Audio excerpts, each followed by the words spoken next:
ഇനി നമുക്ക് അടുത്തത് പറയാനുള്ളത് കൗൺസിലിങ്ങിൻ്റെ ബാരിയേഴ്സ് എന്തൊക്കെയാണെന്നുള്ളതാണ്.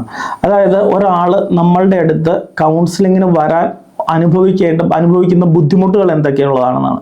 അതിന് ഏറ്റവും കൂടുതലായിട്ട് ബുദ്ധിമുട്ട് അനുഭവിക്കുന്നത് എന്ന് പറയുന്നത് ബാക്കിയുള്ള ആൾക്കാർ, ഞാൻ കൗൺസിലിങ്ങിന് പോകുന്നുണ്ടെന്ന് അറിഞ്ഞാൽ എന്നെക്കുറിച്ച് എന്ത് വിചാരിക്കും, എനിക്ക് എന്തെങ്കിലും മാനസിക പ്രശ്നമുള്ള ആളാണോ, അല്ലെങ്കിൽ എൻ്റെ സൊസൈറ്റി എന്ത് വിചാരിക്കും, അല്ലെങ്കിൽ എൻ്റെ മതം അല്ലെങ്കിൽ റിലീജിയസ് ആസ്പെക്ട്സ്, ഇങ്ങനെയുള്ള സംഗതികൾ. പിന്നെ കൗൺസിലറെ കിട്ടാനുള്ള ഇന്നവൈലബിലിറ്റി, അതായത് എവിടെയാണ് കൗൺസിലർ ഉള്ളത്, എവിടെ പോയാലാണ് ആൾക്കാർക്ക് സേവനങ്ങൾ കിട്ടുന്നത് എന്നുള്ള അറിവില്ലായ്മ, ഇങ്ങനെയുള്ള പല കാര്യങ്ങളാണ് ആൾക്കാർ ഇതിനകത്തേക്ക് കൗൺസിലിംഗ് ചെയ്യാനായിട്ട് ആൾക്കാർക്ക് വരാൻ.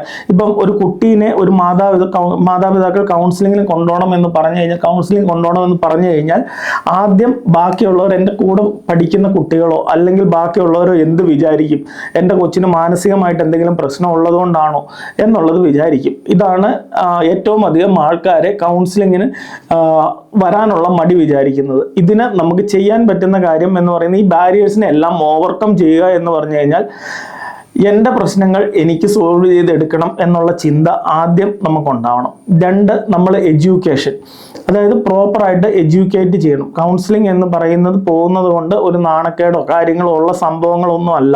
അല്ലെങ്കിൽ നമുക്ക് ഇത് ആവശ്യമുള്ള സംഗതിയാണ്, ഇന്നത്തെ സാഹചര്യത്തിൽ നമുക്കിത് ആവശ്യമുള്ള സംഗതിയാണ് എന്നുള്ള ഒരു തോന്നൽ നമ്മളുടെ ഇടയിലേക്ക് ഉണ്ടാക്കുക. 3, ഇപ്പം ഇൻഅവൈലബിലിറ്റി, ഓരോ കൗൺസിലേഴ്സും ഓരോ സ്ഥലത്തായിരിക്കും ഉള്ളത്. അപ്പം അവൈലബിലിറ്റി കിട്ടുന്നില്ലെങ്കിൽ ഓൺലൈൻ പ്ലാറ്റ്ഫോമിൽ കൗൺസിലിംഗ് കൊടുക്കുന്ന ആൾക്കാരുണ്ട്.